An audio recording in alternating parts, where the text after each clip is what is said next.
Les 4 saisons, les 100 saisons. Texte de Michel Laplante. Narration Charles Demers. J'ai parfois l'impression que le 4 juin 1999 remonte à quelques années seulement. Pourtant, si je ferme les yeux, tout recommence bien avant cette soirée historique. À l'automne 1998, un rêve prenait doucement forme dans l'esprit de Jean-François Côté et d'André Lachance. Quelques mois plus tard, durant l'hiver 1999, nous découvrions Miles Wolff et sa famille. Une fois de plus, il acceptait de relever ce qui semblait être un pari impossible. Redonner au baseball professionnel une place au stade municipal de Québec. J'ai eu le privilège d'assister à la naissance de cette aventure. Au fil des années, j'ai compris qu'au-delà de mes saisons, comme joueur professionnel, existait un univers dont je ne soupçonnais pas l'ampleur. Derrière chaque lancé, chaque victoire, chaque ovation, se cache un travail colossal. Un travail souvent invisible, accompli 12 mois par année. J'ai vu un stade se transformer. Pas toujours à la vitesse souhaitée. Comme un visage qui vieillit avec dignité. Il a laissé le temps lui dessiner quelques rides. Mais ce sont justement ces imperfections qui lui ont donné son caractère, son âme et son charme. On me demande souvent quel rôle m'a le plus marqué. Joueur, entraîneur ou dirigeant. Je n'ai jamais réussi à répondre.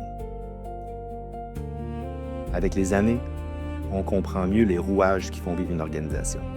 On réalise que les plus beaux spectacles sont souvent portés par des centaines de personnes que personne ne voit. Plusieurs croient que les capitales vivent uniquement durant l'été. La réalité est tout autre. Si l'organisation s'était contentée d'ouvrir les portes au printemps, en espérant voir les amateurs remplir les gradins, jusque sur l'autoroute Laurentienne, l'histoire se serait probablement arrêtée après 4 ou 5 saisons. Pour durer, il faut penser 12 mois par année. Il faut demeurer curieux, créatif, prêt à se réinventer sans jamais quitter la balle des yeux. Parce qu'au fond, une saison de baseball ne dure pas quelques mois. Elle dure 4 saisons. Et dans mon cas, elle aura duré 100 saisons. Hiver.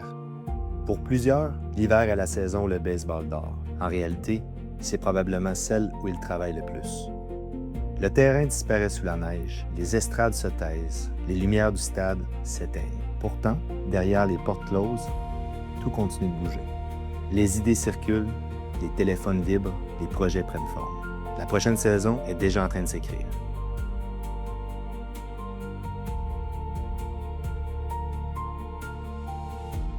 Joueur. L'hiver est une promesse. C'est le moment de reconstruire son corps, de retrouver cette mécanique fragile qui, en une fraction de seconde, peut faire basculer une carrière. Chaque entraînement nourrit le rêve, le même rêve. Cette année sera peut-être la bonne. Peut-être que la balle rapide gagnera quelques milles à l'heure. Peut-être que cette nouvelle prise de balle fera enfin hésiter les frappeurs. Peut-être qu'un recruteur sera là, au bon endroit, au bon moment. L'hiver est rempli de peut-être, et c'est précisément ce qui le rend si beau. Entraîneur. Pour un entraîneur, l'hiver est sans doute la période la plus déterminante de l'année. C'est le temps du recrutement. Les vétérans confirment parfois qu'ils reviendront une dernière saison. Les jeunes, eux, cherchent une nouvelle chance, un nouveau départ, une nouvelle équipe. Le téléphone devient un outil de conviction autant que de sélection. Chaque appel ouvre une porte. On analyse les statistiques, bien sûr, mais on cherche surtout à comprendre l'humain, derrière le joueur. Comment va-t-il réagir après 2 défaites? Acceptera-t-il un rôle différent cette année? Saura-t-il élever ceux qui l'entourent? Construire une équipe, ce n'est pas empiler des talents, c'est faire cohabiter des personnalités. Et cette alchimie n'existe dans aucun manuel. Dirigeant. Pour un dirigeant, l'hiver est la saison de la création. Les tableaux blancs se remplissent, les réunions s'enchaînent, les idées se multiplient. Tous ont le même objectif, faire en sorte que la prochaine saison soit différente de la précédente. Le vieux stade Canac semble toujours plus froid que la température annoncée. Son béton humide conserve le froid, comme il conserve les souvenirs. Mais à l'intérieur des bureaux, la chaleur est bien réelle. Les idées réchauffent l'air. On imagine de nouvelles promotions. On repense la communication. On cherche comment surprendre ceux qui croient avoir tout vu. Et pendant ce temps, Les rencontres avec les partenaires s'intensifient. Il faut convaincre, il faut rassurer, inspirer. Il faut leur rappeler qu'ils ne s'associent pas seulement à une équipe de baseball, mais à une histoire qui continue de s'écrire.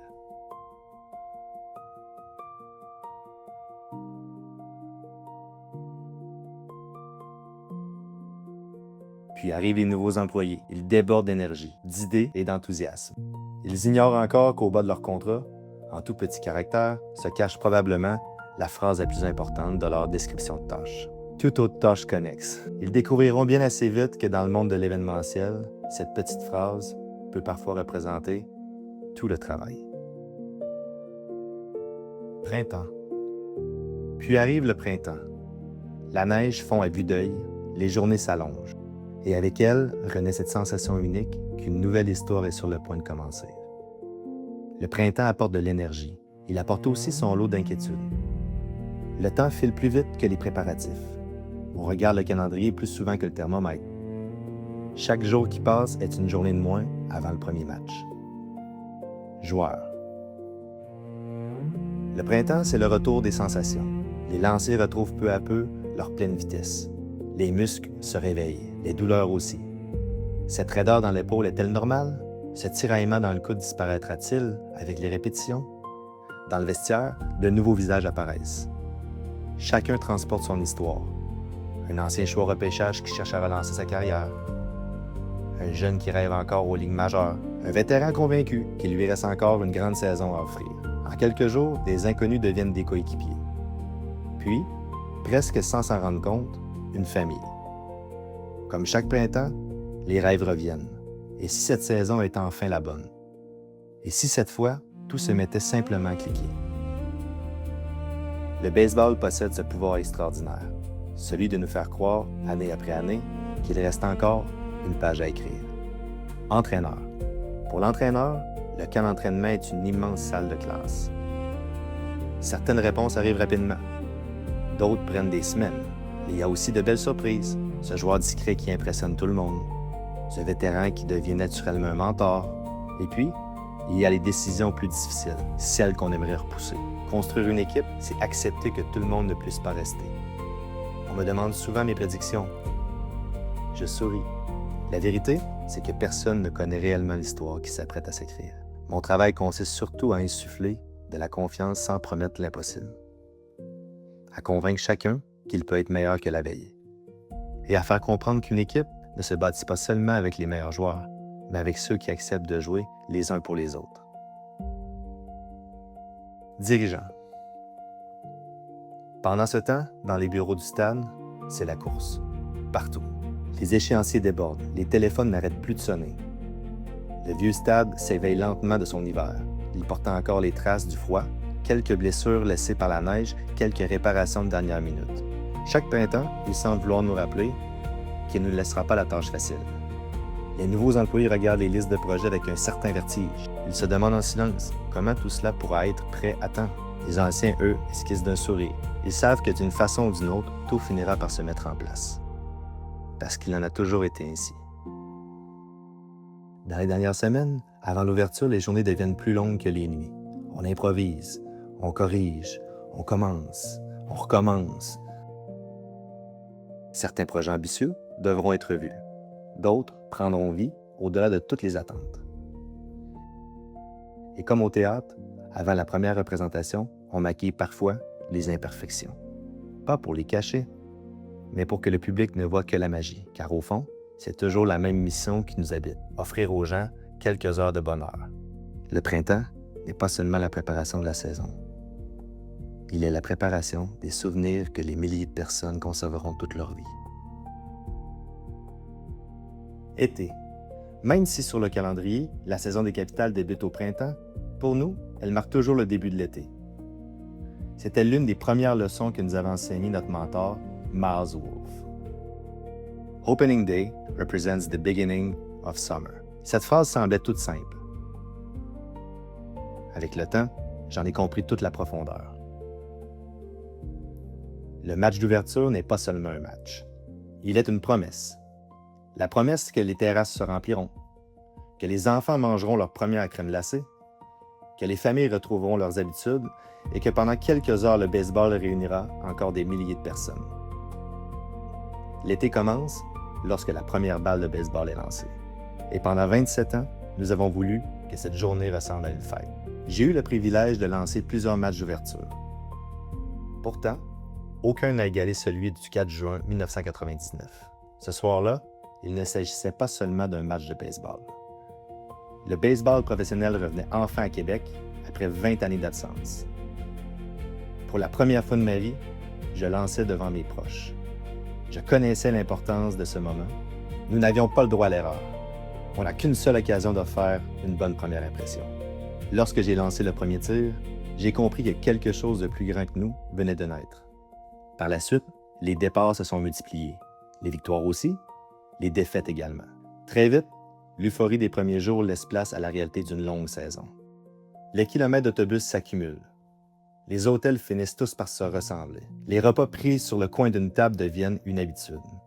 Et certains soirs, on se demande franchement pourquoi on accepte de parcourir autant de kilomètres pour courir après une petite balle blanche. Puis arrive le lendemain. Le stade se remplit. Les enfants demandent un autographe. Et toutes les réponses reviennent. Une équipe finit aussi par devenir une famille. Certains coéquipiers deviendront des amis pour la vie.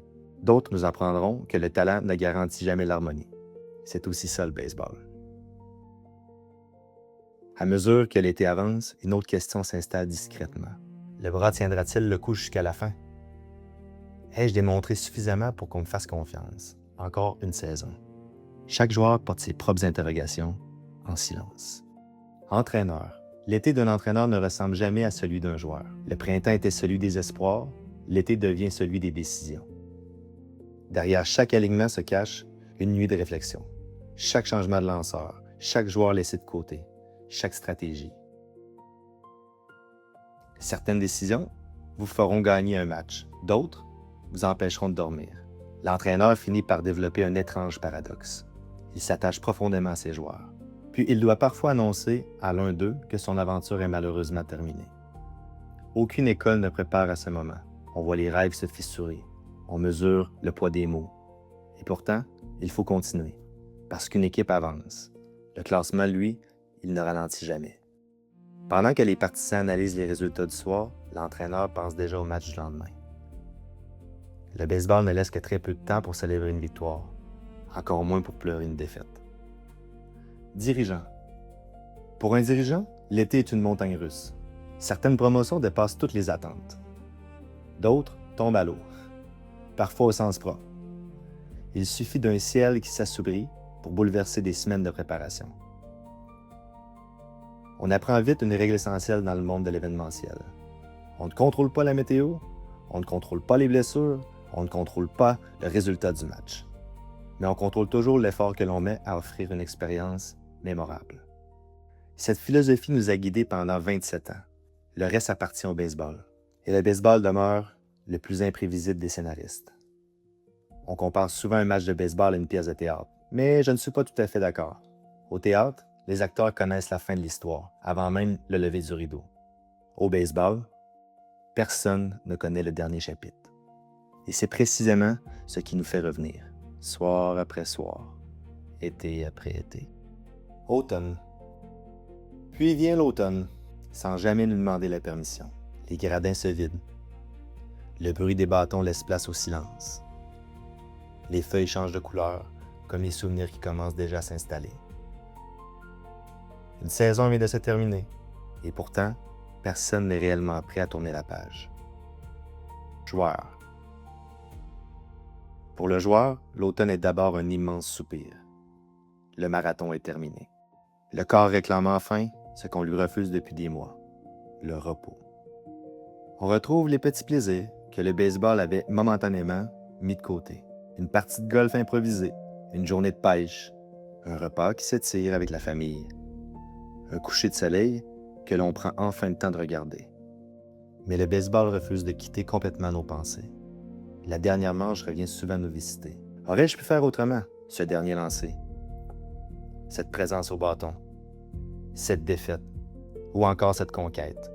Puis une autre question finit toujours par s'imposer. Est-ce que je reviens?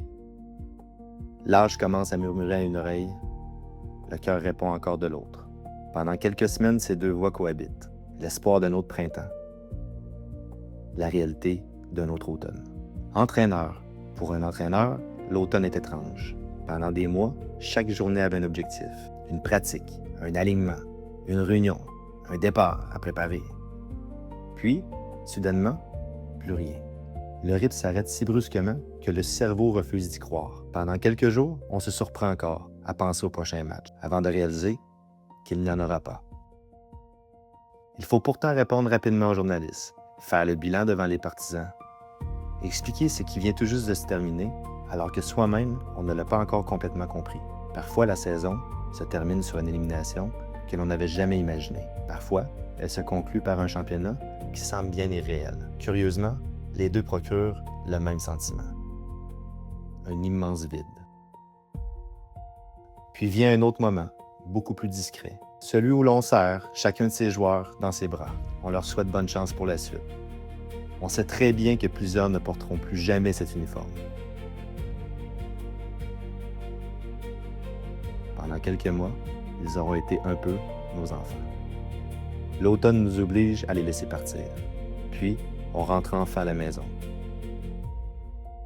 On tente de reprendre le temps que le baseball avait emprunté à ceux qui nous aiment. Dirigeants.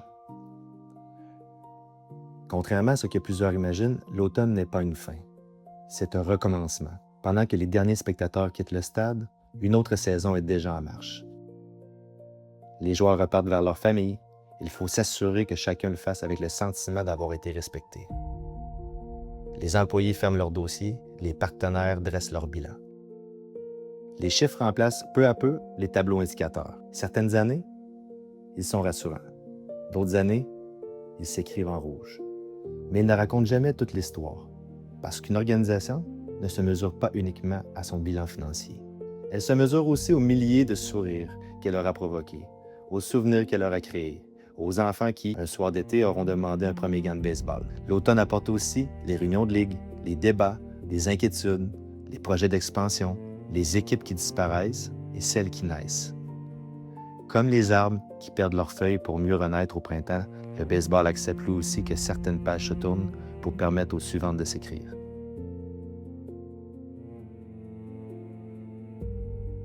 Puis arrive une journée que seuls ceux qui travaillent dans le sport connaissent vraiment.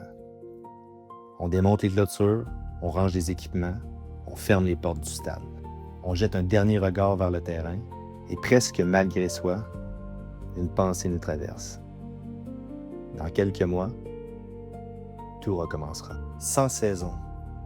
On me demande encore aujourd'hui lequel de mes rôles m'a le plus marqué. Joueur, entraîneur ou dirigeant. Je crois finalement avoir trouvé la réponse. Aucun. Parce que je n'ai jamais cessé d'être les trois. Le joueur m'a appris à rêver, l'entraîneur m'a appris à faire confiance, le dirigeant m'a appris à bâtir, et les trois m'ont appris que les plus grandes victoires ne se retrouvent pas toujours au classement. En regardant derrière moi, je réalise que je n'ai jamais marché seul. On associe souvent une organisation à quelques visages. Le mien a parfois eu ce privilège. Trop même. Mais ces visages ne sont que la pointe de l'iceberg. Sous la surface se cachent des centaines de personnes qui ont accepté de travailler sans attendre les applaudissements. Des employés, des bénévoles, des partenaires, des entraîneurs, des joueurs, des préposés au terrain, des gens qui ont vendu des billets, préparé des loges, installé les affiches, accueilli les partisans, ramasser les déchets après les matchs, et réparer ce qui venait de briser, puis recommencer le lendemain avec le même sourire.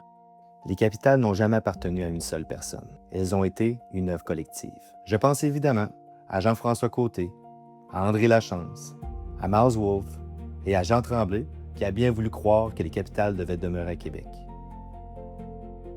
À tous ceux et celles qui ont osé croire qu'un rêve un peu fou pouvait devenir une institution.